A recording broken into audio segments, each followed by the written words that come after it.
Hey guys, tonight we're stepping into one of the most psychologically destructive environments ever created by human hands. A place where time loses meaning and the mind begins to consume itself. We're talking about solitary confinement cells, about what happens when you lock a human being alone in a small space for days, weeks, months, or years.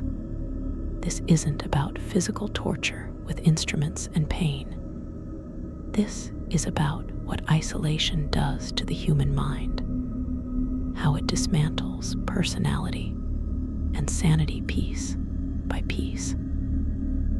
The accounts from prisoners, the observations of doctors and psychologists, the medical records documenting mental breakdown, all tell a story of suffering that's invisible but devastating. So before we lock ourselves into understanding what happens in those cells, where prisoners spend 23 or 24 hours a day alone, take a moment to like the video and subscribe, but only if you genuinely enjoy what we do here.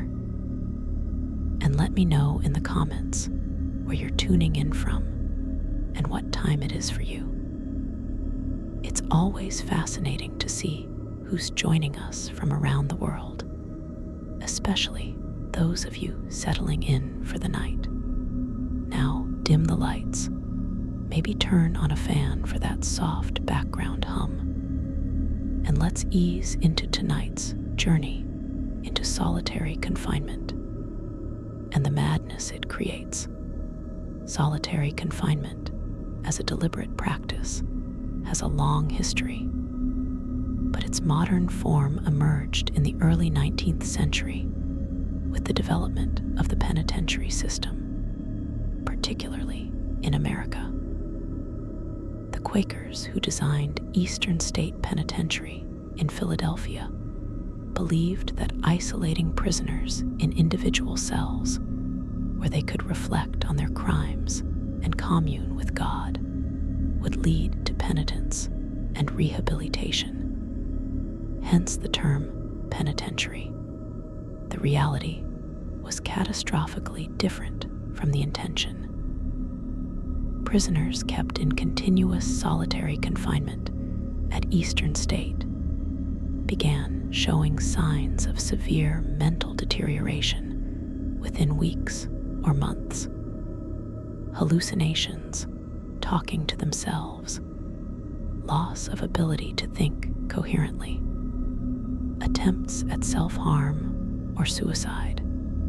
Charles Dickens visited the prison in 1842 and was so horrified by what he saw that he wrote extensively about the psychological torture being inflicted under the guise of progressive reform. The prisoners he encountered were broken, empty shells, their minds destroyed by the isolation that was supposed to redeem them.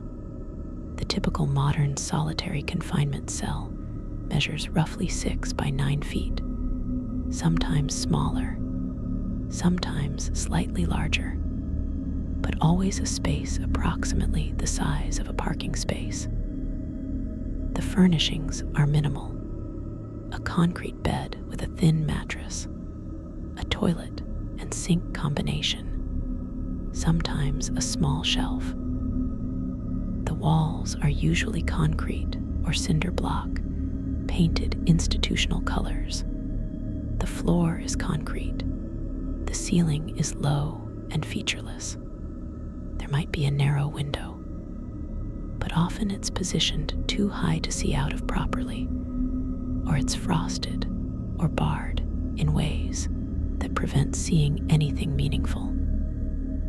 The door is solid steel with a slot for passing food trays and a small window for guards to observe the prisoner. The lighting is controlled externally, sometimes kept on 24 hours a day, sometimes turned off, leaving the cell in complete darkness. The temperature is often uncomfortable, too cold or too hot, with no control available to the prisoner. This is the environment in which human beings spend months or years. This small concrete box with no variation, no stimulation, no escape. The sensory deprivation of solitary confinement begins immediately upon placement in the cell. The human brain evolved for constant sensory input, visual stimuli from a changing environment, sounds of other people and nature, tactile sensations from movement and interaction, smells and tastes that vary. In solitary, all of this stops. The prisoner sees the same four walls, the same ceiling, the same door, hour after hour, day after day. The sounds are limited to the cell's echoes, distant noises from the prison, the mechanical sounds of doors and locks. There's no one to touch, no textures beyond concrete and metal, and the few fabric items in the cell. The smell is unchanging, concrete and industrial cleaner, and the prisoner's own body. The taste is limited to whatever bland food comes through the slot. The brain, starved of normal stimulation, begins to malfunction, creating its own stimulation through hallucinations, both visual and auditory. The loss of time sense happens quickly in solitary confinement. Without natural light cycles, without routine interactions or activities to mark the passage of time, without clocks or calendars that can be seen reliably, prisoners lose track of whether it's day or night, what day of the week it is, how long they've been in the cell. Time becomes elastic. Hours feel like days. Days blur together into undifferentiated stretches. This temporal disorientation is profoundly disturbing to the human psyche, which relies on temporal markers to maintain coherence. Prisoners describe the feeling of time simultaneously racing and standing still, of losing the ability to estimate duration, of not knowing if they've been in solitary for 2 months or 6 months. This disconnection from time contributes to the breakdown of identity and sanity. As the normal narrative structure of life, this happened, then that happened, becomes impossible to maintain. The social isolation is perhaps the most damaging aspect of solitary confinement. Humans are intensely social creatures. We evolved in groups. Our brains are wired for social interaction. Much of our mental processing is devoted to understanding and relating to other people. Remove all social contact, and the brain begins to deteriorate. The prisoner in solitary sees guards briefly during meal delivery or cell checks. But these interactions are minimal and impersonal. The guard looking through the window, sliding a tray through the slot, walking away. There's no conversation, no human connection, no sense of being seen as a person. Some prisoners go days or weeks without speaking to another human being or having another person speak to them. The absence of social interaction causes measurable changes in brain function, particularly in areas involved in social cognition and emotional regulation. The early stages of mental deterioration in solitary confinement. The first days and weeks involve increasing anxiety and hypervigilance. The prisoner becomes acutely aware of every sound, every change in the environment, because these are the only stimuli available. The sound of footsteps in the corridor outside becomes intensely significant. Is it meal time? Is it a guard coming to check the cell? Is something about to happen? The prisoner's nervous system remains in a state of arousal, with nothing to discharge that arousal on, creating constant stress. Sleep becomes difficult. The anxiety and the artificial lighting and the lack of physical activity all combine to disrupt normal sleep patterns. The prisoner lies awake for hours, the mind racing with thoughts that circle endlessly because there's nothing external to focus on. When sleep does come, it's often disturbed by nightmares or frequent waking, leaving the prisoner exhausted but unable to rest properly. The hallucinations that develop in solitary confinement are well documented and occur in a significant percentage of prisoners. Visual hallucinations might begin with simple phenomena: flashes of light, shadows moving at the edge of vision, patterns appearing on blank walls. As time in isolation continues, the hallucinations become more complex. Prisoners report seeing people in their cells, figures standing in corners or sitting on the bed, sometimes familiar people from their past, sometimes strangers. They see landscapes, believing their cell wall has opened to reveal a forest or beach. They see animals, insects crawling on the walls that aren't there. These visual hallucinations are the brain's attempt to create the stimulation it's missing, generating images to process in the absence of real visual complexity. The prisoner knows intellectually that these visions aren't real, but the images are vivid and compelling, making it difficult to maintain grip on reality. The auditory hallucinations in solitary confinement are equally common and often more disturbing than visual ones. Prisoners hear voices, sometimes mumbling or whispering, sometimes speaking clearly, having conversations that the prisoner can't quite make out or that seem directed at them. They hear music, songs playing that aren't there, sometimes familiar songs, sometimes compositions they've never heard before. They hear mechanical sounds, tapping, scraping, buzzing, that seem to come from the walls or ceiling. The voices prisoners hear can be comforting or tormenting. Some prisoners report hearing deceased relatives speaking to them. Others hear accusatory voices criticizing them or commanding them to harm themselves. The auditory hallucinations are particularly distressing because hearing is harder to turn off than vision. Closing your eyes stops visual input, but you can't stop hearing. So auditory hallucinations intrude constantly.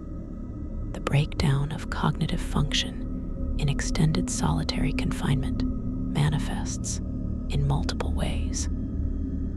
Prisoners lose the ability to concentrate on complex thoughts, finding it increasingly difficult to read or to follow trains of logic. Memory becomes unreliable. Recent events blur together or are forgotten entirely. while distant memories might become more vivid and intrusive. The ability to problem solve deteriorates, simple decisions becoming overwhelming. Language skills degrade, prisoners finding themselves unable to construct coherent sentences or struggling to remember common words. This cognitive deterioration can be measured through testing and brain scans, showing actual changes in brain structure and function resulting from prolonged isolation. The frontal lobe, responsible for executive function and decision-making, shows decreased activity. The hippocampus, crucial for memory formation, actually shrinks in size. The emotional regulation that prisoners maintain in general population breaks down completely in solitary confinement. Small frustrations, the food tray coming late, a light bulb burning out, become sources of intense rage or despair. The prisoner might find themselves crying uncontrollably over minor events or feeling explosive anger that they can't discharge. The normal emotional buffering that social interaction provides disappears, and emotions become extreme and unmodulated. Some prisoners describe feeling nothing at all, a complete emotional numbness where they can't feel joy, sadness, anger, or fear, just a void where emotions should be. This numbing is a protective mechanism, the psyche shutting down to avoid overwhelming pain, but it's also a form of death, a loss of the feelings that make us human. The self-harm that occurs in solitary confinement is epidemic and takes many forms. Cutting, where prisoners use any sharp object they can find or create, scratching at their own skin until they bleed, biting themselves, banging their heads against walls or floors. The self-harm serves multiple purposes. It provides sensation in an environment devoid of sensation. It gives the prisoner a sense of control over their own body when they control nothing else. It externalizes internal pain, and it's sometimes a deliberate attempt to get medical attention and thus human contact. Some prisoners engage in self-harm to the point of serious injury, requiring hospitalization, which is often the only way they'll leave the solitary cell, even temporarily. The scars that cover the bodies of long-term solitary prisoners testify to years of desperate attempts to feel something, to have some agency, to make the pain visible. The suicide attempts and completions in solitary confinement occur at rates far higher than in general prison population. A prisoner in solitary is many times more likely to attempt suicide than a prisoner in general population. And those with mental illness are at even higher risk. The methods used reflect the limited means available in the stripped-down environment of the cell.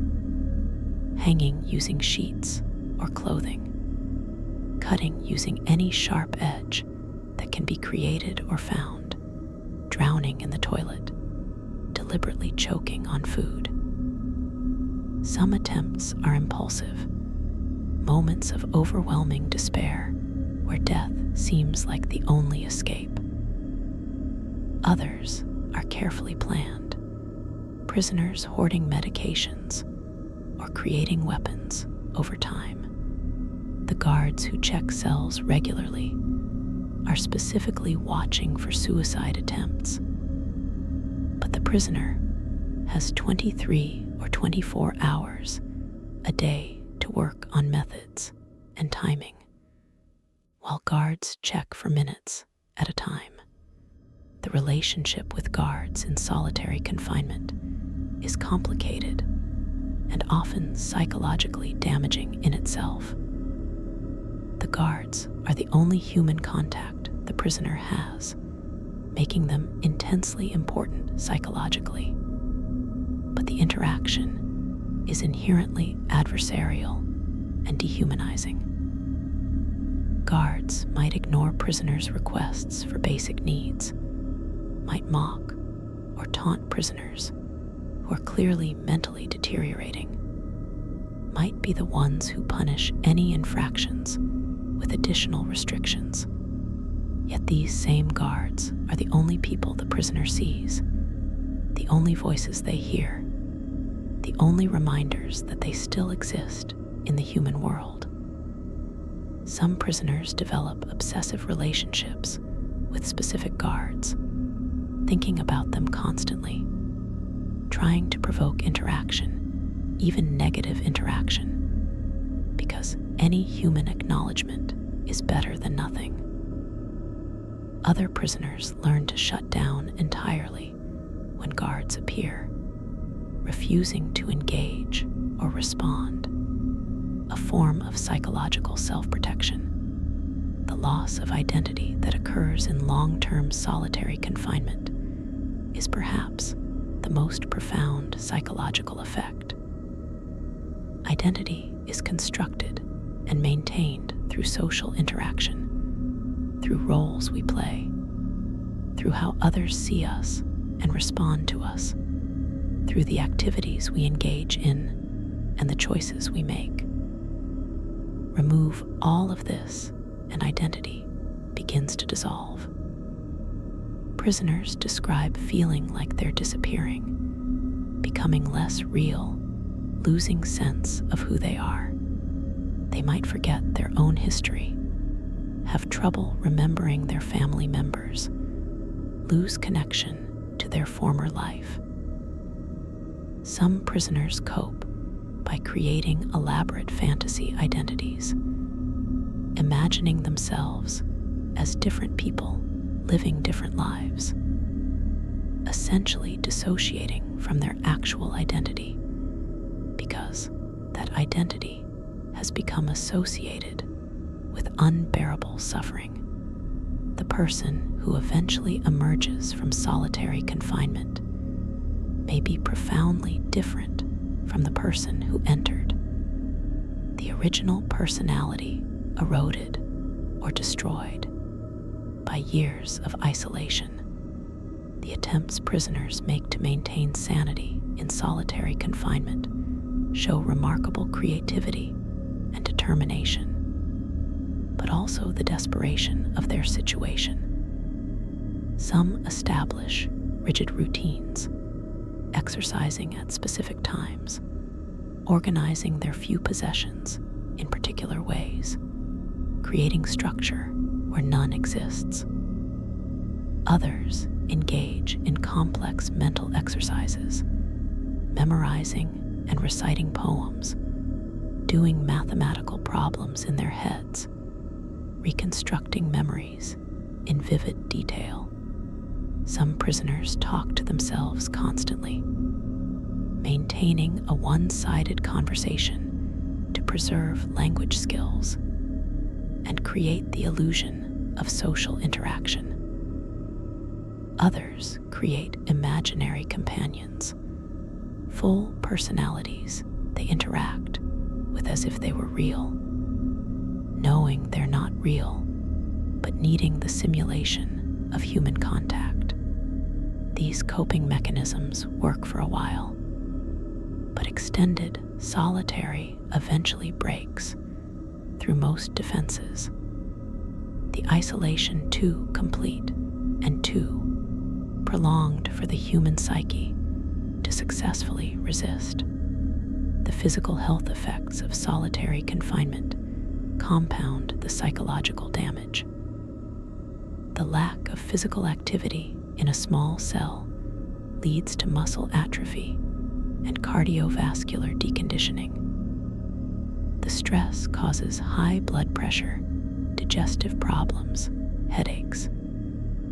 The poor sleep leads to exhaustion and immune system compromise. The fluorescent lighting disrupts circadian rhythms and can cause vision problems. Prisoners in long-term solitary age faster than those in general population, their bodies deteriorating from the stress and inactivity.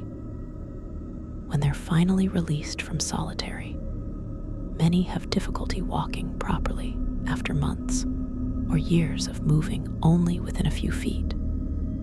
Their spatial processing and movement patterns having adapted to the confined space. The body, like the mind, is damaged by the isolation in ways that can be permanent. The children and adolescents who are placed in solitary confinement suffer particularly severe and rapid psychological damage. The developing brain is more vulnerable to trauma and sensory deprivation, and young people show signs of serious mental deterioration within days or weeks of solitary placement. Adolescents in solitary have extraordinarily high rates of self-harm and suicide attempts.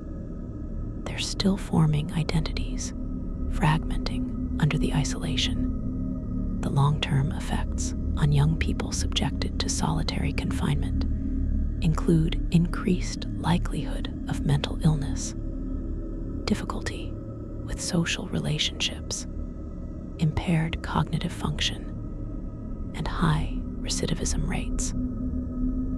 Using solitary confinement on juvenile offenders is now recognized by mental health experts as a form of torture, but it continues in many jurisdictions despite the overwhelming evidence of harm. The mentally ill prisoners, who make up a disproportionate percentage of those in solitary confinement, experience catastrophic deterioration of their conditions.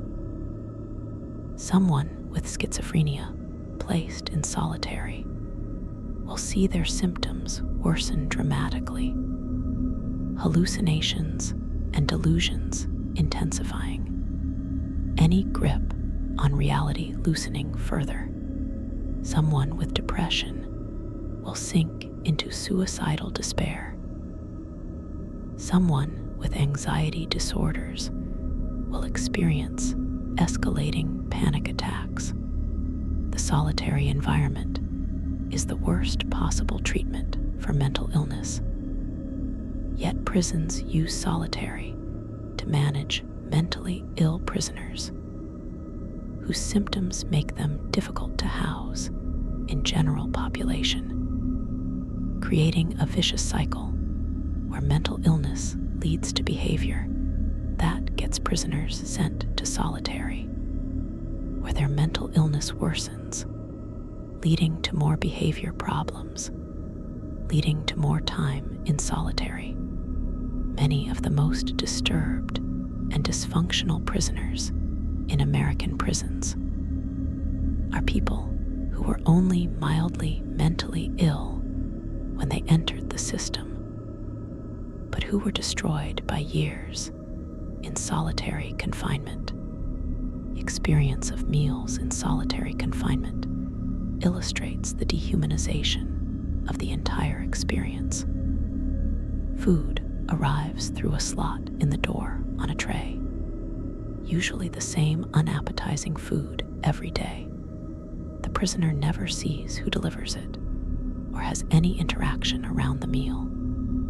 Eating alone in silence, the same food in the same cell at the same time every day, removes one of the most basic social activities that humans engage in. There's no conversation, no sharing, no variation in the routine. The food itself often becomes meaningless, something consumed mechanically because the body needs it, but providing no pleasure or comfort. Some prisoners stop eating, either because depression has killed their appetite or as a form of protest or self-harm. The act of eating, which in normal life provides structure and social connection and sensory pleasure, becomes just another reminder of isolation and loss of humanity. The recreation time that prisoners in solitary are supposedly provided, usually an hour a day, is often worse than staying in the cell. The prisoner is taken to another small concrete box, slightly larger than their cell, usually outdoors, but surrounded by high walls that prevent seeing anything but a small patch of sky. They're alone in this space, no equipment, no one to interact with, just a larger concrete box instead of a smaller one. After 23 hours in a cell, being moved to a slightly different cell doesn't provide meaningful relief or stimulation. Some prisoners refuse recreation time, preferring to stay in the familiar environment of their cell rather than go through the stress of being moved while gaining nothing from the change. The recreation period, meant to provide a break from isolation, is instead a mockery that emphasizes the prisoner's powerlessness and the totality of their confinement. The shower routine in solitary units is degrading and provides another reminder of complete control by others.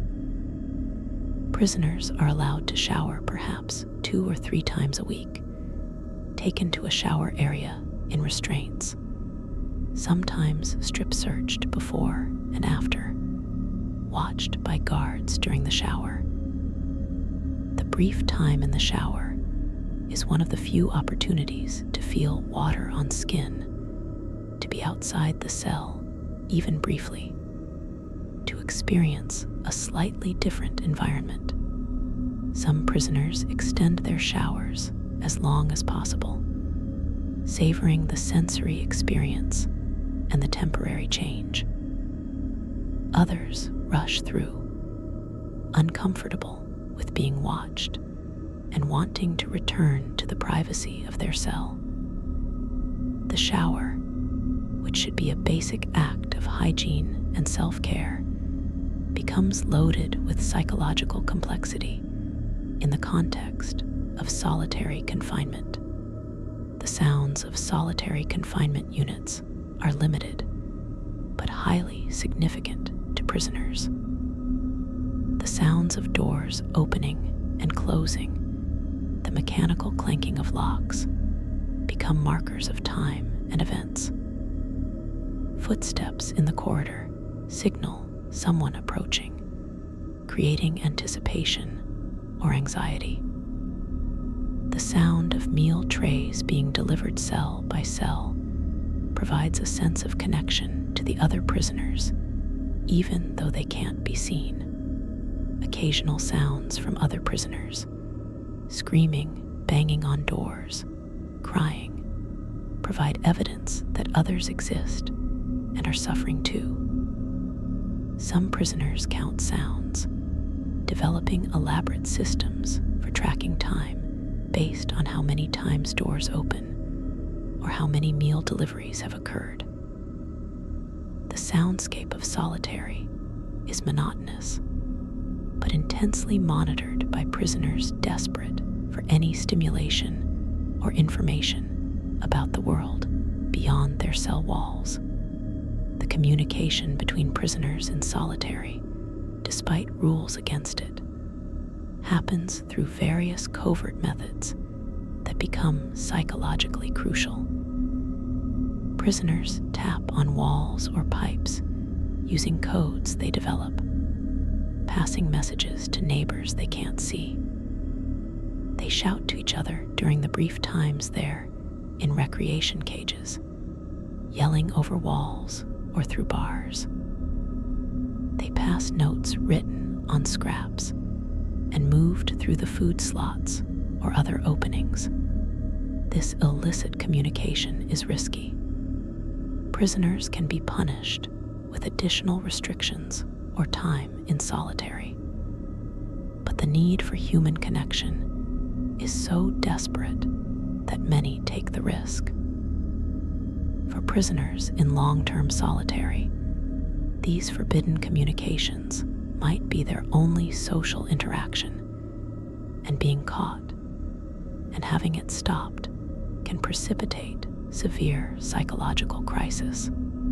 The lengths prisoners go to in order to communicate with people they can't see and have never met demonstrates how fundamental the need for social contact is to human psychology. The religious and spiritual practices that some prisoners turn to in solitary confinement provide mixed results. For some, prayer and meditation offer structure and meaning, a way to feel connected to something beyond the cell, a method of managing anxiety and maintaining hope. Religious prisoners might establish daily prayer routines that give order to their days, might find comfort in the belief that God is present even in the isolation, might view their suffering as having spiritual meaning. But solitary confinement also destroys faith for many prisoners. The suffering and apparent meaninglessness of their situation overwhelming their religious beliefs. Some prisoners who enter solitary as believers emerge as atheists, their faith unable to survive the experience. Others develop distorted religious delusions, believing they're being tested by God, that they're prophets or martyrs, that their suffering has cosmic significance. The cell becomes a site of spiritual crisis, as well as psychological breakdown. The reading materials available to prisoners in solitary, if any are provided, become intensely important, but also present challenges. Some prisoners read voraciously, books and magazines offering the only escape from their cell, the only stimulation for their minds, the only way to experience different perspectives and ideas. They read the same books repeatedly, memorizing them, extracting every possible meaning. Other prisoners find they can't concentrate enough to read, the words swimming on the page, the narrative thread impossible to follow. The cognitive deterioration caused by solitary makes reading, especially complex material, increasingly difficult over time. Prisoners who were avid readers before solitary might find after months or years that they can barely get through a simple article. Their attention spans destroyed, and their ability to process written language compromised. The writing that prisoners do in solitary, when they're allowed writing materials, serves multiple functions. Some keep journals, documenting their experience, tracking time, maintaining a record of their existence. The act of writing helps organize thoughts and maintains language skills. Some write letters to family or lawyers, though these are censored and may never be sent. Some write poetry or stories, creative work providing a form of agency and self-expression in an environment that offers none. The writing can be a lifeline to sanity, a way of asserting that they still exist as thinking, feeling beings. But the writing can also become obsessive and disordered. Prisoners filling pages with repetitive text or incomprehensible fragments, the written word reflecting the breakdown of their minds. the transition from general population to solitary confinement is abrupt and traumatic. A prisoner might be eating in a dining hall surrounded by other people, then hours later be locked alone in a cell where they can't see or speak to anyone. The shock of this transition, going from constant human contact and environmental stimulation to total isolation and deprivation, is severe. In the first hours and days in solitary, prisoners often go through acute anxiety, panic attacks, desperate attempts to communicate with guards or other prisoners, difficulty accepting the reality of their situation. Some prisoners are put in solitary as punishment for infractions, sometimes minor ones, and the severity of the isolation seems wildly disproportionate to whatever they did. Others are placed in solitary for their own protection, or because they're difficult to manage in general population, sent to isolation not as punishment, but as administrative convenience, which doesn't make the experience less damaging. The indefinite nature of solitary confinement, in many cases, adds another layer of psychological torture. Prisoners might be told they're in solitary for 30 days, but then that period is extended and extended again and again until they've been in isolation for months or years with no clear end date. The uncertainty about when or if they'll ever leave solitary creates a kind of temporal limbo, unable to endure because they don't know what they're enduring toward, unable to give up hope completely because release is theoretically possible. This indefiniteness prevents the psychological adaptation that might occur if someone knew they had a fixed sentence to serve.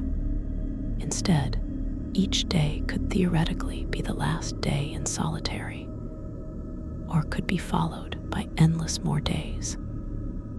And this uncertainty is its own form of torture. The release from solitary confinement back into general population is another traumatic transition that many prisoners are completely unprepared for. After months or years in isolation, suddenly being surrounded by other people is overwhelming. The noise, the movement, the social complexity, the need to navigate relationships and unwritten rules, all of this is too much for someone whose social skills have atrophied and whose nervous system has adapted to minimal stimulation. Some prisoners released from solitary retreat to corners, unable to handle being in crowds. Others become aggressive or paranoid, perceiving threats everywhere. Many prisoners who have been in long-term solitary can't successfully reintegrate into general population and end up back in solitary because they can't function in social environments anymore.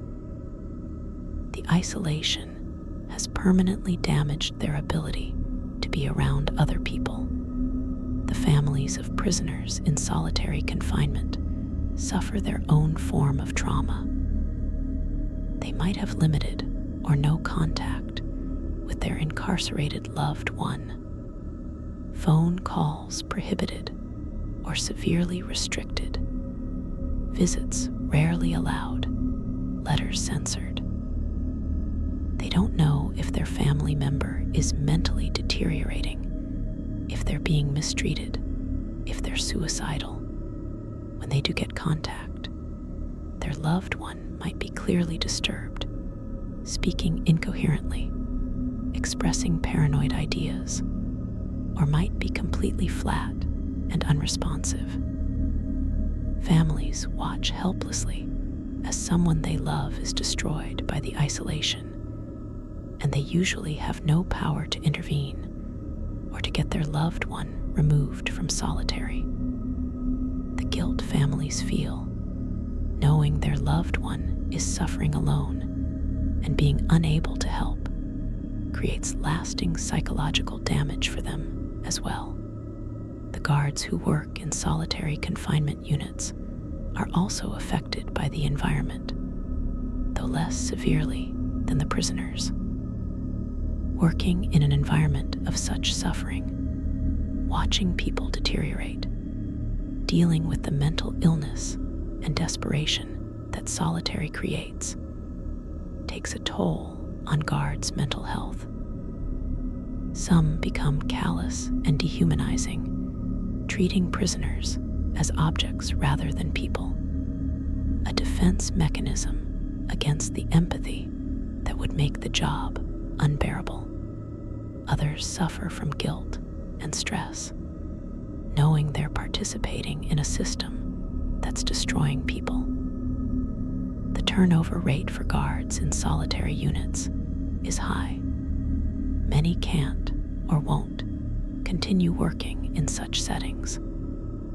The institutional culture in solitary units often becomes toxic, with guards competing in cruelty or simply going through motions without any human engagement, because maintaining normal human responses in that environment is too difficult.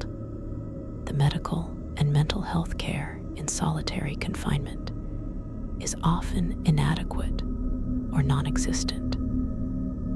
Prisoners showing obvious signs of mental deterioration might be given psychiatric medications, but no therapy or human contact.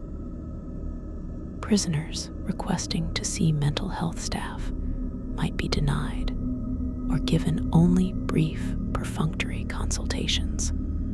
The medical model being applied is essentially chemical restraint, keeping prisoners sedated enough that they're not disruptive, rather than actually treating their deteriorating mental health.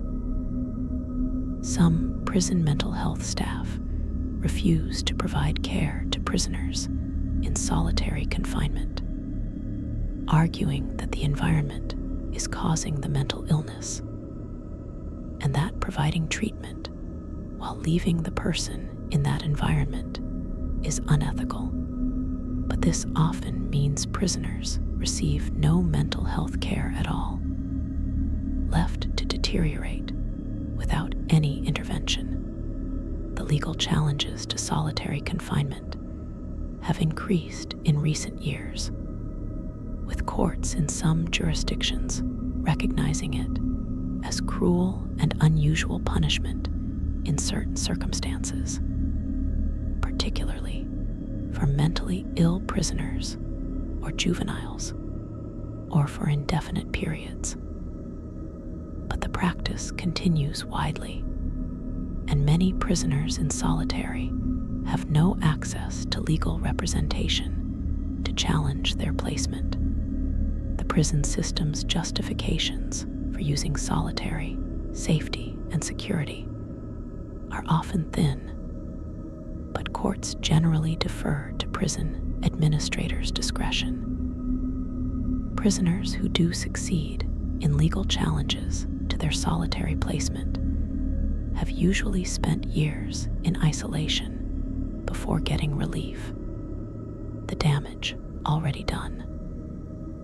The law moves slowly, while prisoners' minds disintegrate quickly in the concrete boxes where they're confined.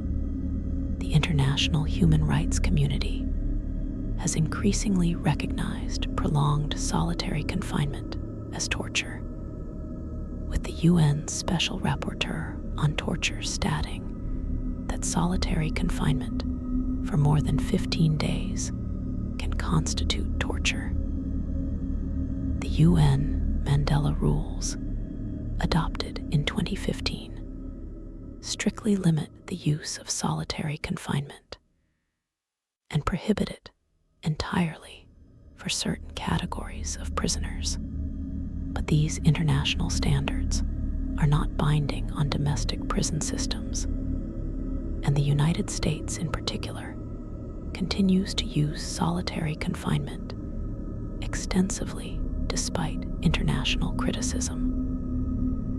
The gap between international human rights standards and actual practice in American prisons is vast, with tens of thousands of prisoners in solitary at any given time, many for months or years, in conditions that the international community considers torture. The alternatives to solitary confinement that have been developed in some jurisdictions show that there are other ways to manage difficult prisoners without resorting to isolation. Step-down programs that gradually reintroduce social contact, therapeutic communities that address underlying issues, better mental health care, improved staff training in de-escalation. All of these can reduce or eliminate the need for solitary confinement while maintaining safety. Prisons that have reduced their use of solitary have generally not seen increases in violence or disorder, contradicting the claim that extensive solitary is necessary for safety. But implementing alternatives requires investment and institutional change that many prison systems resist. So solitary confinement continues as the default method for managing prisoners, despite evidence of its extreme harmfulness and the availability of better alternatives. The permanent psychological damage from extended solitary confinement is well documented and often irreversible.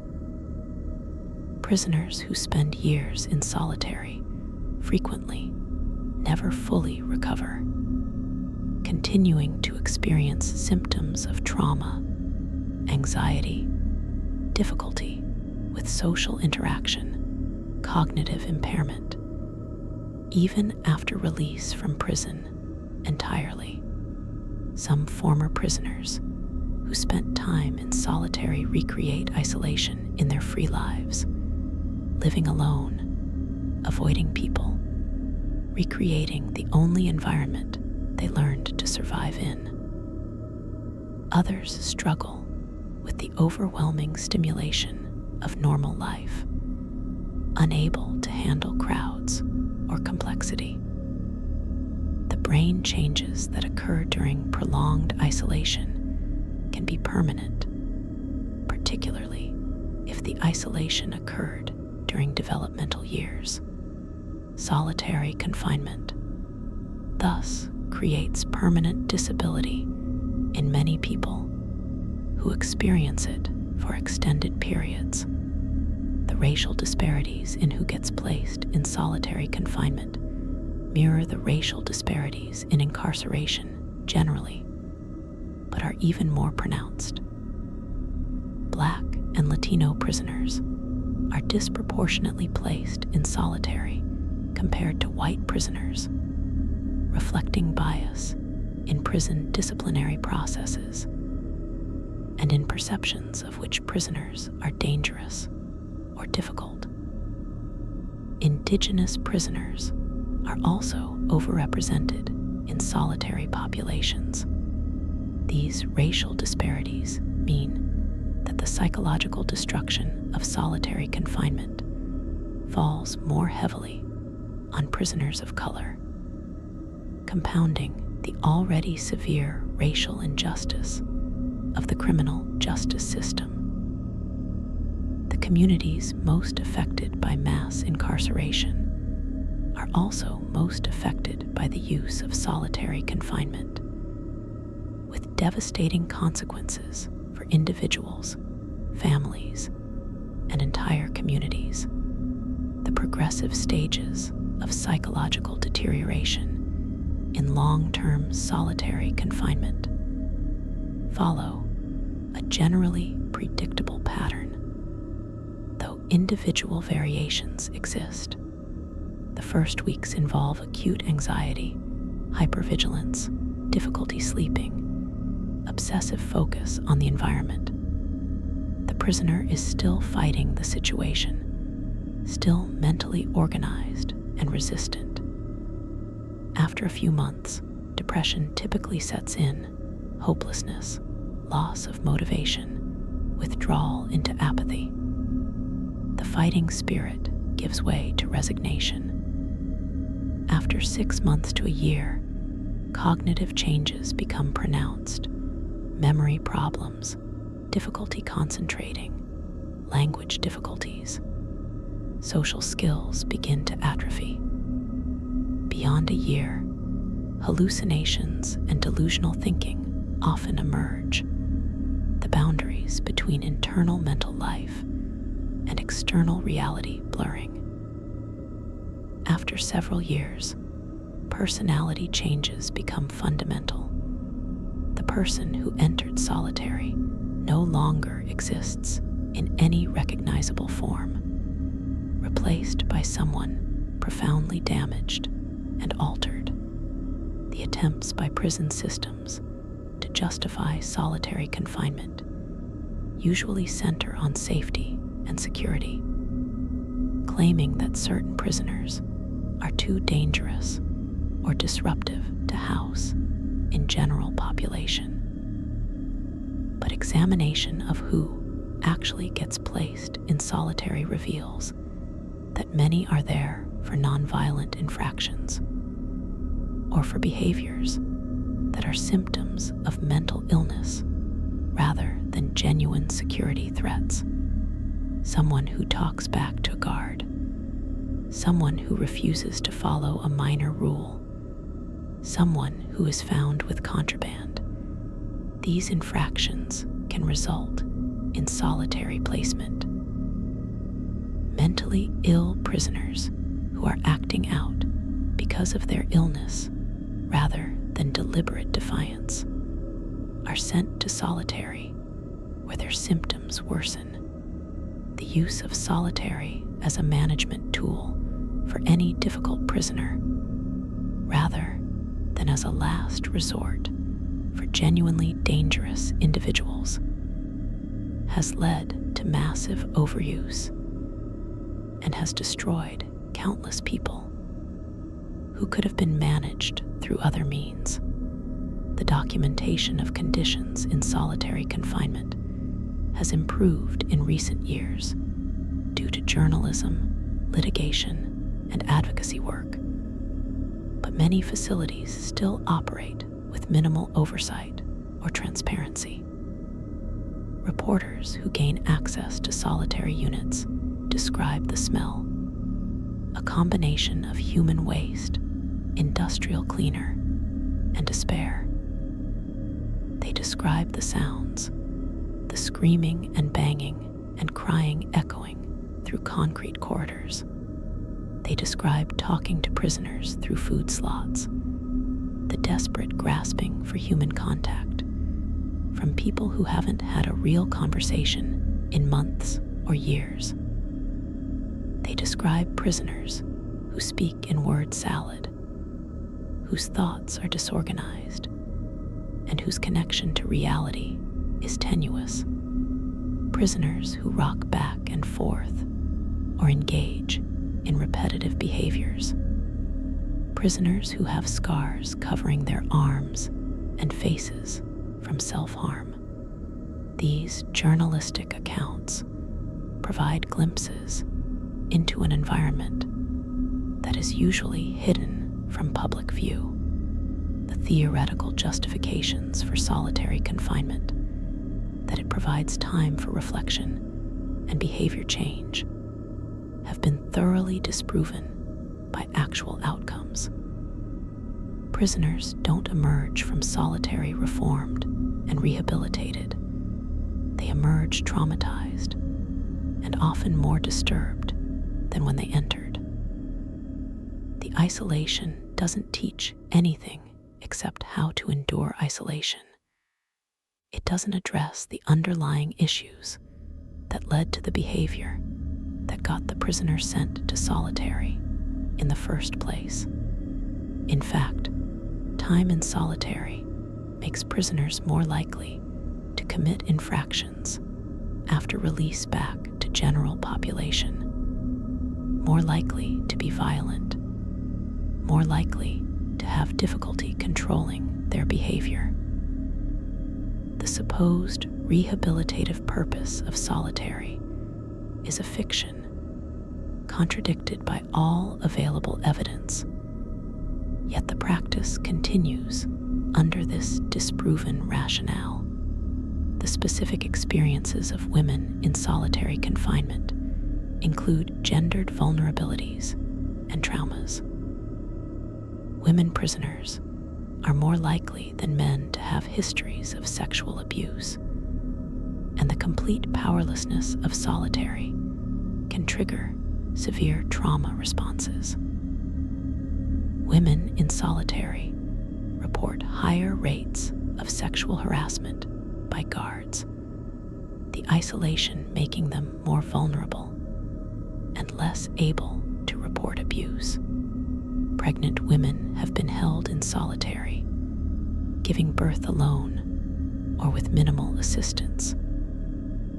Mothers in solitary suffer particular anguish from being cut off from any contact with their children, unable to phone them or see them. The mental health effects of solitary appear to be more severe for women than for men, with higher rates of depression, anxiety, and self-harm reported among women in isolation.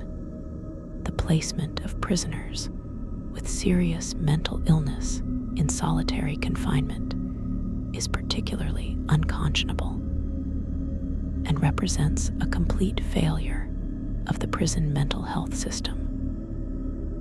Someone with schizophrenia, who already struggles to distinguish reality from delusion, placed in an environment that causes hallucinations in mentally healthy people, will experience catastrophic deterioration. Someone with bipolar disorder, whose mood regulation is already impaired, isolated from all stabilizing social contact, and subjected to extreme stress, will cycle into severe mania or depression. Someone with PTSD, likely from prior trauma, placed in an environment that is itself intensely traumatic, will experience severe exacerbation of symptoms. The prison system's response to mental illness is often to isolate the person, which is exactly the worst possible intervention, making their illness worse and ensuring they'll continue to be difficult to manage. The concept of supermax prisons, entire facilities designed for long-term solitary confinement, represents the institutionalization of isolation as a penological approach. Prisoners in supermax facilities spend years or decades in their cells, rarely, if ever, having meaningful human contact. These facilities are expensive to build and operate, and there's no evidence they improve safety in prison systems or reduce recidivism after release. Instead, they serve as human warehouses, places to put prisoners deemed too problematic for regular prisons, where they're kept in conditions that destroy their minds and bodies. Some prisoners will die in supermax facilities, spending their final years or decades in nearly complete isolation. Others will eventually be released directly to the community from supermax, their their capacity for social functioning destroyed, making them dangers to themselves and others. The sensory hallucinations in solitary confinement become more elaborate and compelling the longer isolation continues. Prisoners report not just seeing and hearing things that aren't there, but feeling things, phantom touches on their skin, sensations of insects crawling on them, temperature changes that aren't real.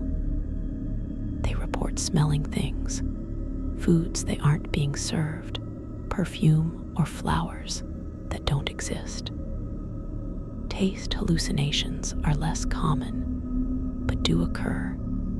Flavors in their mouth that have no source.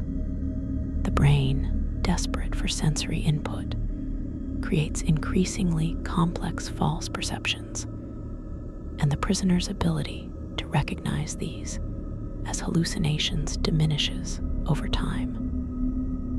What starts as knowing the voices aren't real progresses to being uncertain about what's real and what isn't, to eventually accepting the hallucinations as real experiences. This is psychosis, a break from reality, induced by the isolation, the circadian rhythm disruption in solitary confinement, where lights might be kept on 24 hours a day, or where there's no reliable way to distinguish day from night, causes severe physiological and psychological effects. The human body relies on light-dark cycles to regulate numerous processes: hormone production, metabolism, immune function, alertness, and sleep. Disrupt these cycles, and the entire system becomes dysregulated.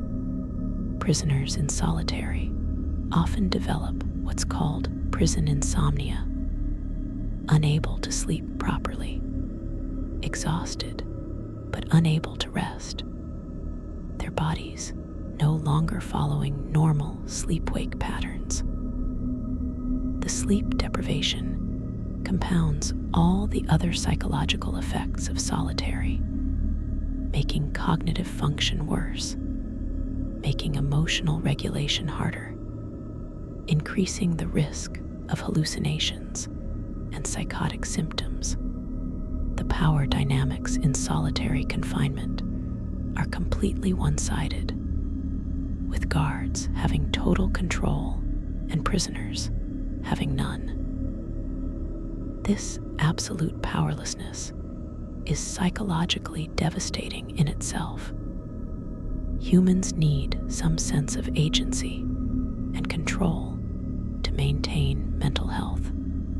Every aspect of the prisoner's existence, when they eat, when lights go on or off, whether they get a shower, whether they get their hour out of cell, when they get medical care, all of this is controlled by others and can be granted or withheld arbitrarily.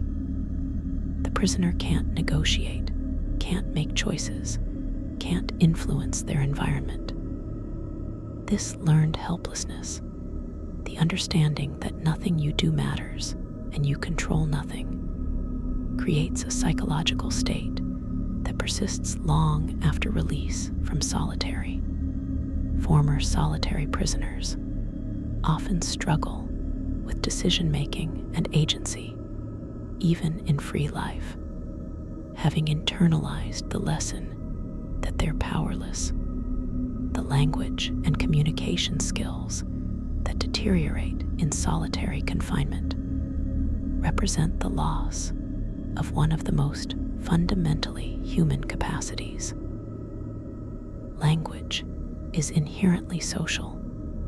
We learn and maintain language through interaction with others, and without conversation, language skills atrophy. Prisoners who spend years in solitary often lose the ability to engage in normal conversation. They speak in fragments or tangents. They can't follow conversational flow.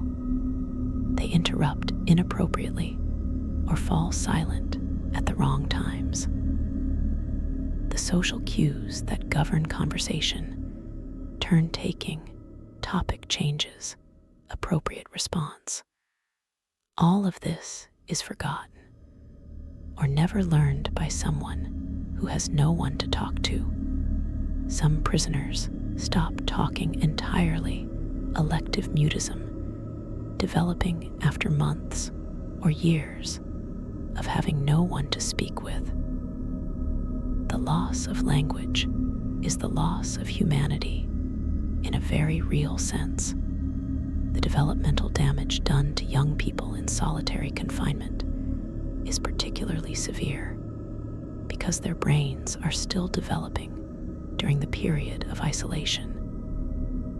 An adolescent's brain is forming the neural pathways that will govern social interaction, emotional regulation, impulse control, and higher reasoning for the rest of their life. Subject that developing brain to extreme isolation and trauma during this critical period, and the damage shapes brain development permanently. Young people who spend months or years in solitary during adolescence emerge with underdeveloped social brains, impaired empathy and emotional skills, difficulty with abstract reasoning. The timing of the isolation during development makes the damage more severe and more permanent than it would be for an adult. Though adult brains are certainly damaged by solitary as well. The use of solitary confinement as punishment within the punishment of prison represents a problematic layering of penalties. Someone has been convicted of a crime, sentenced to prison, which is itself a severe punishment involving loss of freedom. Then, within prison, they're subjected to additional punishment through solitary confinement, which is far more severe than general population incarceration.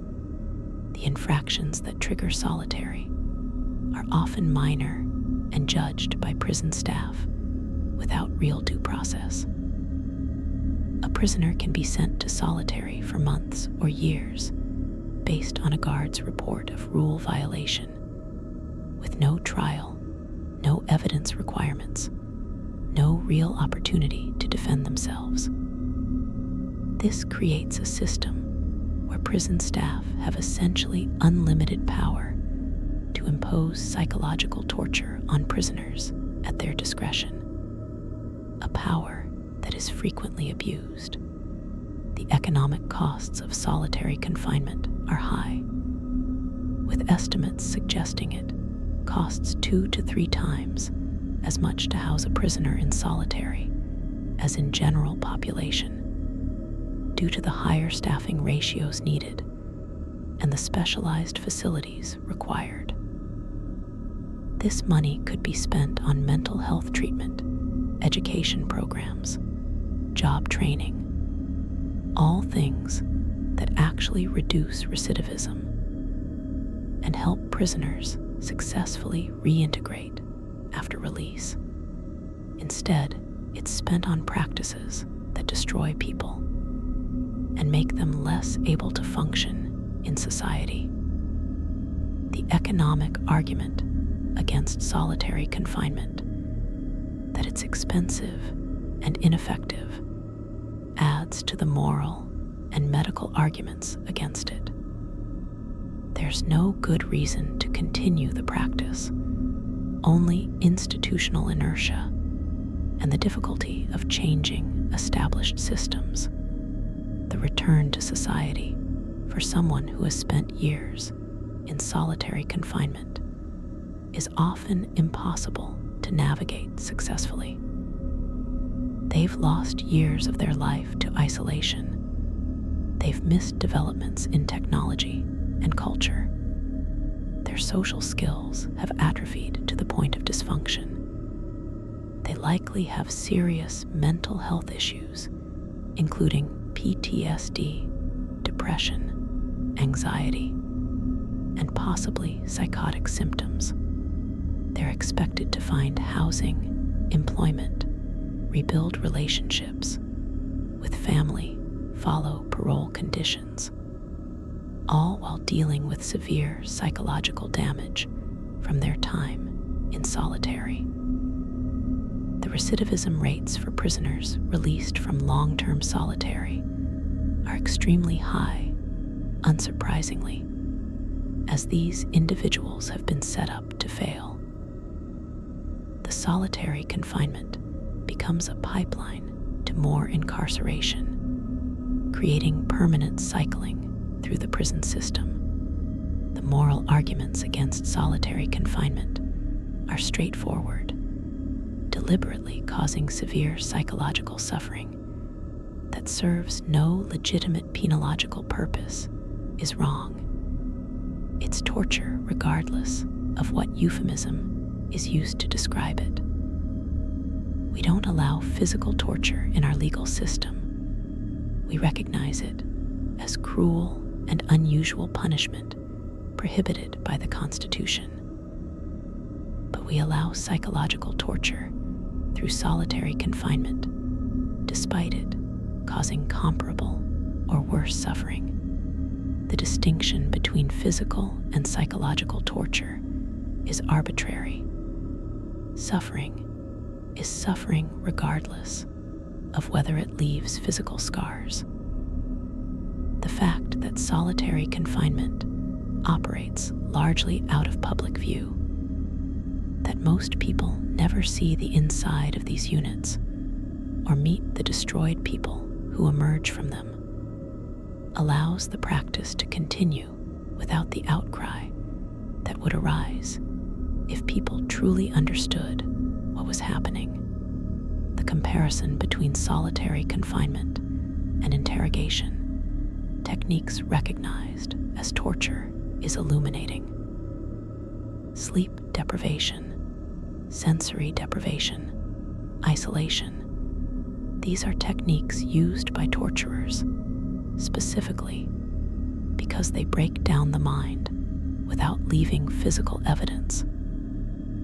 These techniques are prohibited in interrogation of prisoners of war or terror suspects under the Geneva Conventions and other international law. Yet we use these same techniques in even more extreme form on our own prisoners in solitary confinement, not to get information, but simply as punishment or management. The cognitive dissonance of recognizing these techniques as torture in one context while using them routinely in another should be examined. The historical parallels between solitary confinement and other discredited prison practices should inform current policy. We no longer chain prisoners in dungeons. We no longer use public torture and execution. We no longer believe that brutal physical punishment rehabilitates people. We've recognized these practices as inhumane and ineffective, yet we continue solitary confinement, which causes suffering comparable to physical torture and is equally ineffective at rehabilitation. Future generations will likely look back on our use of solitary confinement with the same horror we feel looking at historical prison brutality. The question is how long it will take us to recognize what's obvious, that deliberately destroying people's minds through isolation is wrong and should be stopped. The voices of survivors of solitary confinement, those who endured months or years in isolation and have since been released, provide the most powerful testimony against the practice. They describe the experience as worse than death, as hell, as torture that left them permanently damaged. They describe the hallucinations and paranoia, the loss of time and identity, the overwhelming anxiety and depression. They describe years of their life that are blank spaces or nightmare memories. They describe struggling to reconnect with family, to hold jobs, to function in the world. Many become advocates for reform, using their experience to try to prevent others from suffering what they suffered.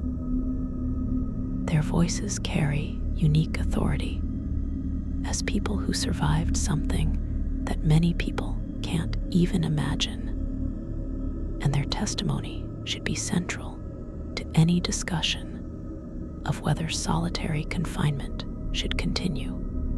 The neuroscientific research on solitary confinement has revealed measurable changes in brain structure and function that result from prolonged isolation.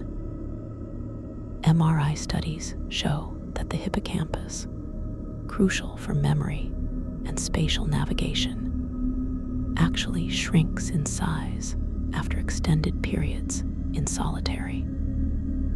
The prefrontal cortex, responsible for executive function and decision-making, shows decreased activity. The amygdala, involved in fear and emotional responses, shows hyperactivity, becoming sensitized to threat. The anterior cingulate cortex, important for social cognition and empathy, shows altered function. These aren't just subjective reports of feeling different. These are objective measurements of the brain being physically changed by the isolation. The changes can be long-lasting or permanent, particularly if isolation occurred during developmental periods or lasted for years. The environmental psychology of solitary confinement reveals how the physical space itself contributes to psychological breakdown.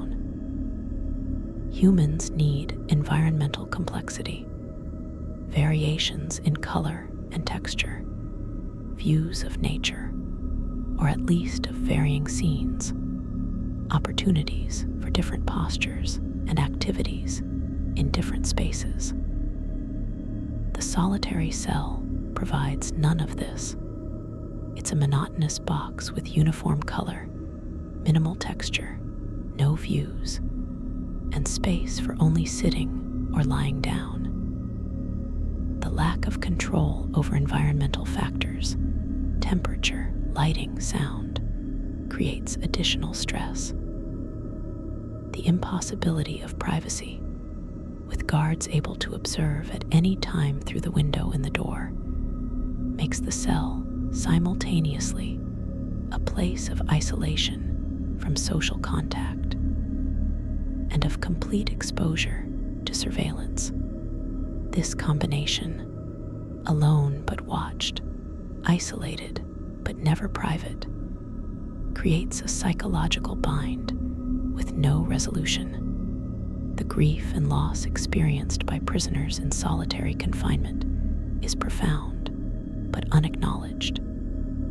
They lose time, months and years of their finite lives spent in a concrete box. They lose relationships as family and friends give up trying to maintain contact with someone they can't visit or talk to normally. They lose their previous identity and sense of self. They lose skills and capacities they once had. They lose connection to the outside world, which changes while they're frozen in time. This accumulated loss, without any opportunity to process it or grieve it, becomes overwhelming. Unlike losses in free life, where people have support and rituals and time to mourn, prisoners in solitary experience loss in complete isolation, which makes the grief more difficult to process and more likely to become complicated or pathological. The false hope that sustains some prisoners in solitary, the belief that if they behave perfectly, they'll be released back to general population, is often disappointed repeatedly. Prison officials might tell prisoners that good behavior will lead to release from solitary, but then find reasons to extend the time, minor infractions, or simply administrative decisions that keep the prisoner in isolation indefinitely. This cycle of hope and disappointment is particularly cruel, as it prevents the psychological adjustment that might occur if the prisoner knew with certainty that they would be in solitary for a specific period. Instead, they remain suspended in hope that's repeatedly crushed, each disappointment causing fresh psychological trauma. Some prisoners eventually give up hope entirely, accepting that they'll die in solitary, and this hopelessness is associated with high rates of suicide. The distorted thinking patterns that develop in solitary confinement include paranoia, grandiosity, conspiracy thinking, and catastrophic interpretation of minor events. Without reality checking from other people, without normal social interaction to calibrate thinking, the prisoner's thoughts can spiral in increasingly distorted directions. Someone who was mentally healthy entering solitary might develop genuine paranoid delusions after months of isolation, believing guards are poisoning their food, or that surveillance equipment is reading their thoughts. The absence of other perspectives, other voices to challenge or question these beliefs, allows them to become entrenched. The prisoner might develop elaborate conspiracy theories explaining why they're in solitary, theories that grow more complex and disconnected from reality over time. The infantilization that occurs in solitary confinement, where adults are rendered completely dependent on others for every basic need, damages dignity and identity. The prisoner must ask permission to shower, to have a light on or off, to receive basic hygiene items. They're told when to eat, what to eat, when to sleep, whether they can have paper or a book. They have no adult autonomy, no ability to make even trivial choices. This forced dependency, being treated like a child or less than a child, erodes self-respect and reinforces the learned helplessness that isolation creates. Adults who spend years in this state of enforced dependence often lose the capacity for adult functioning, becoming unable to make decisions or take initiative even when given the opportunity. The physical manifestations of psychological distress in solitary confinement include psychosomatic symptoms that are very real even though their origin is psychological rather than purely physical. Prisoners develop chronic pain without physical cause, headaches, stomach problems, chest pain. Their bodies express the psychological suffering that has no other outlet. Some prisoners become hypochondriacs, obsessing over every physical sensation and interpreting normal bodily functions as signs of serious illness. The medical staff often dismisses these complaints as manipulation or mental illness rather than recognizing them as the body's response to psychological torture. the mind-body connection, the way psychological trauma manifests in physical symptoms, is particularly evident in the somatic complaints of prisoners in long-term solitary confinement. The comparison between solitary confinement in prisons and isolation in other contexts, like astronauts on long space missions or researchers in Antarctic stations, reveals important differences. People who voluntarily undertake isolation in these other contexts know they chose it, know they can terminate it if necessary, remain in communication with others via technology, and generally have tasks and purposes that give meaning to their time. Prisoners have none of these protective factors. The isolation is forced, is indefinite, provides no meaningful activity, and strips away purpose. The voluntary nature and sense of control present in other isolation contexts are absent in prison solitary, making it far more psychologically damaging.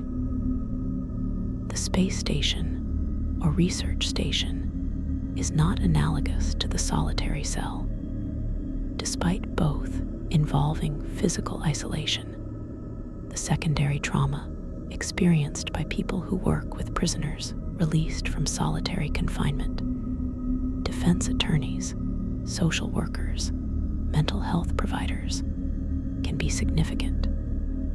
Hearing the stories of what people endured, witnessing the damage, seeing the lasting effects, affects these professionals who are trying to help. The stories of hallucinations, suicide attempts, years lost to isolation, the obvious cognitive and emotional damage in the people they're working with, create vicarious trauma. Some advocates and service providers develop symptoms of burnout or secondary traumatic stress from repeated exposure to the aftermath of solitary confinement. The suffering spreads beyond the direct victims to affect everyone who comes into contact with this system. The religious and ethical traditions of virtually all major faiths condemn practices that deliberately cause severe psychological suffering. Christianity teaches compassion and recognizes human dignity. Islam emphasizes mercy and justice. Buddhism teaches about suffering and the importance of relieving it. Judaism has strong traditions of justice and treatment of prisoners. Hindu ethics emphasizes non-harm, yet prisons continue using solitary confinement despite these religious and ethical traditions that should condemn it. The disconnect between professed values and actual practice reflects broader failures to apply ethical principles consistently. Religious leaders and communities should be at the forefront of efforts to end solitary confinement, as it contradicts fundamental teachings about human dignity and compassion that these traditions hold. The technology being introduced into solitary confinement, video visitation instead of in-person visits, tablets for communication, doesn't address and may worsen the fundamental problems. Video screens and digital communication are not substitutes for human presence and physical social interaction. A tablet doesn't meet the human need for real social connection. These technologies may make solitary more manageable for prison systems and may provide minimal benefits to prisoners, but they also risk being used to justify continued isolation, claiming that prisoners aren't really isolated if they have technology. The fundamental harm of solitary is the lack of real human contact and normal social environment, and technology cannot remedy that. These tools might help at the margins, but should not be confused with actual solutions to the problem. The cycle of violence that solitary confinement perpetuates, both within prisons and in society, undermines any claimed justification based on safety. Prisoners who spend time in solitary are more likely to be violent after release, both within the prison and after release to society. The isolation makes people less able to handle social situations, more paranoid and reactive, more likely to interpret ambiguous situations as threatening. The trauma causes hair trigger responses and difficulty with emotional regulation. So the practice meant to manage dangerous prisoners actually creates more danger, manufacturing violent individuals where there might have been salvageable people. The public safety argument for solitary confinement is backwards. The practice makes society less safe by releasing severely traumatized and mentally damaged people into communities. The accountability gap in solitary confinement, where there's minimal oversight of who gets placed there and for how long, allows arbitrary and excessive use. Prison staff can place someone in solitary for indefinite periods with limited review or justification. There's rarely meaningful outside oversight or appeals process. Prisoners have little ability to challenge their placement legally. The decisions are made behind prison walls, out of public view, with minimal documentation or transparency. This lack of accountability enables abuse and ensures the system continues despite its failures. Meaningful reform would require robust oversight mechanisms, time limits, regular review by outside bodies, and genuine accountability for prison officials who overuse or misuse solitary confinement. The intersectionality of vulnerabilities in solitary confinement shows how multiple marginalized identities compound the harm. A prisoner who is LGBTQ+ and mentally ill, and a person of color faces multiple layers of vulnerability, discrimination in how they're treated by staff, heightened risk of abuse, more severe mental health impacts from isolation. Young prisoners, elderly prisoners, prisoners with disabilities, all face unique vulnerabilities in solitary that make the standard practice even more harmful for them. The failure to account for these differential vulnerabilities and to provide appropriate accommodations reflects broader failures in the prison system to recognize and address the specific needs of different populations. The one-size-fits-all approach to solitary confinement causes disproportionate harm to already vulnerable people. The question of whether anyone deserves solitary confinement, whether there are people so dangerous or so unmanageable that isolation is justified, deserves serious examination. Even if we accept that a tiny percentage of prisoners pose such extreme danger that separation is necessary, the current form of solitary confinement is not the answer. Alternative forms of separation exist: secure housing with more human contact, specialized treatment programs, better mental health care, the conflation of segregation with isolation, assuming that keeping someone separate from general population requires locking them alone in a cell for 23 hours a day, is a false dichotomy. We can maintain security without destroying minds. The fact that other countries manage dangerous prisoners without resorting to American-style solitary confinement demonstrates that alternatives exist and work.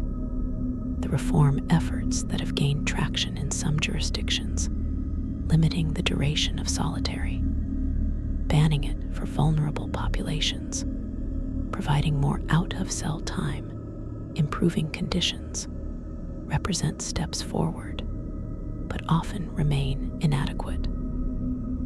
A limit of 15 days in solitary is better than indefinite solitary, but 15 days is still enough to cause psychological harm. Banning solitary for juveniles is important, but doesn't help the adults who are equally damaged by it. More out-of-cell time is beneficial, but doesn't address the fundamental problem of isolation. These partial reforms improve conditions at the margins while leaving the core practice intact. Complete abolition of long-term solitary confinement with true alternatives for managing difficult prisoners is what's needed, not just incremental improvements to an inherently destructive practice.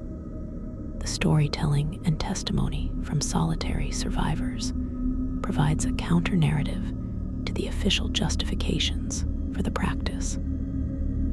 Where prison systems claim solitary is necessary and humane, survivors describe torture and destruction.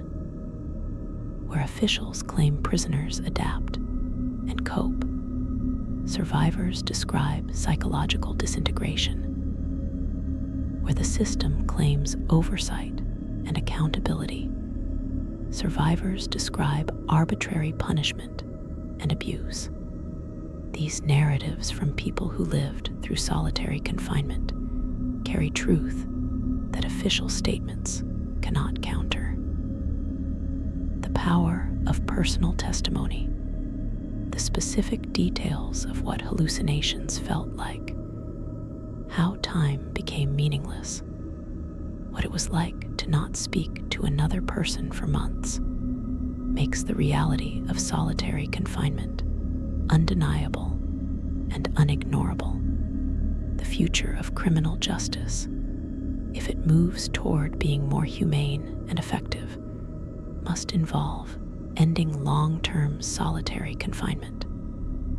The practice cannot be reformed into acceptability. It must be abolished. The international consensus recognizes this. The medical and psychological evidence demands it. The moral imperative requires it. The question is how long the change will take and how many more people will be destroyed while we debate and implement alternatives. Every day that passes, thousands of people sit in solitary cells, experiencing psychological torture, their minds breaking down, their futures being destroyed. The urgency of ending this practice cannot be overstated.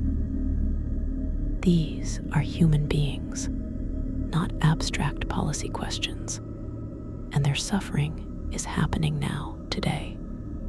While systems move slowly toward change, the legacy of solitary confinement in America will be viewed by future generations as a dark chapter in our history, comparable to other forms of systematic cruelty that we eventually recognized and ended. Just as we look back with horror at chain gangs, at brutal physical punishment in prisons, other practices we've abandoned.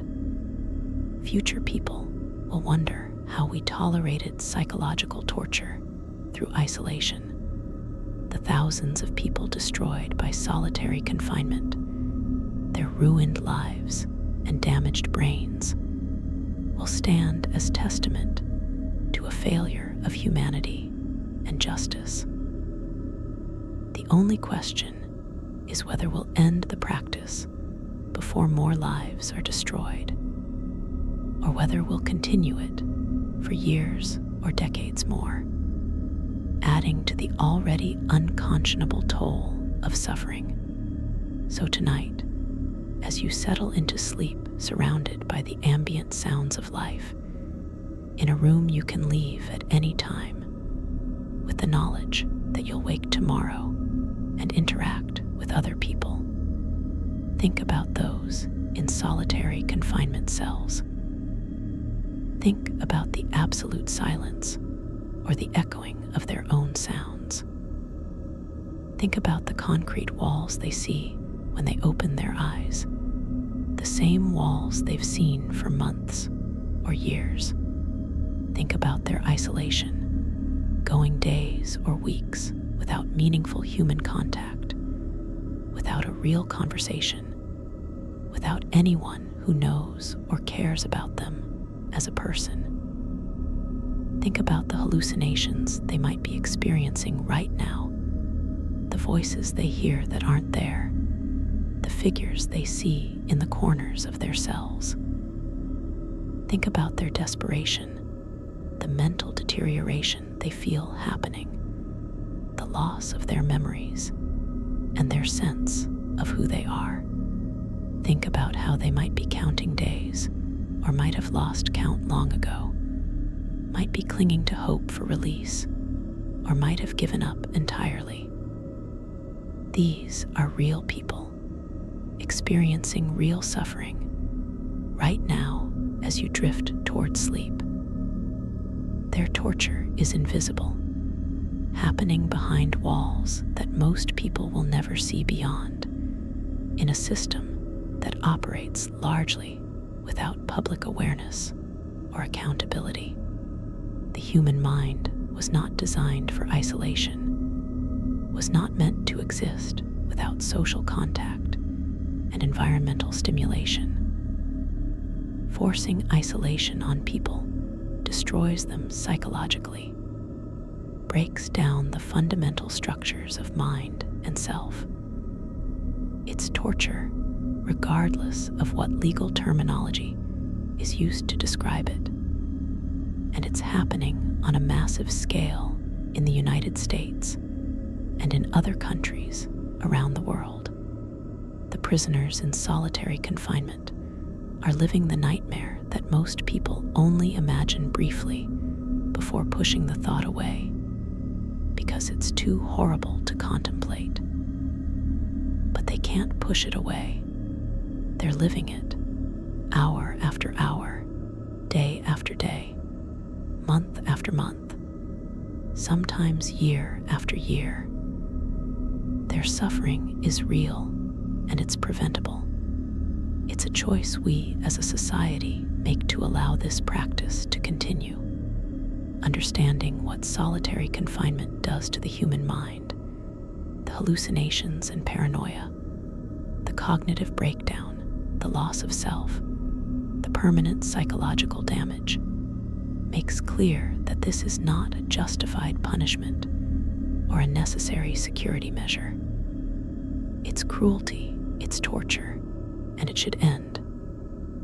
Rest easy tonight, knowing you're not alone, knowing you're not trapped, knowing tomorrow will come and you'll see other people and experience the richness of normal life. But remember those who don't have that comfort, who are alone in darkness, whose minds are slowly being destroyed by isolation. Their suffering should haunt us, should drive us to demand change, should make us unwilling to accept a system that tortures people and calls it justice. Sweet dreams, and may your sleep be undisturbed by the nightmares that those in solitary confinement cannot escape.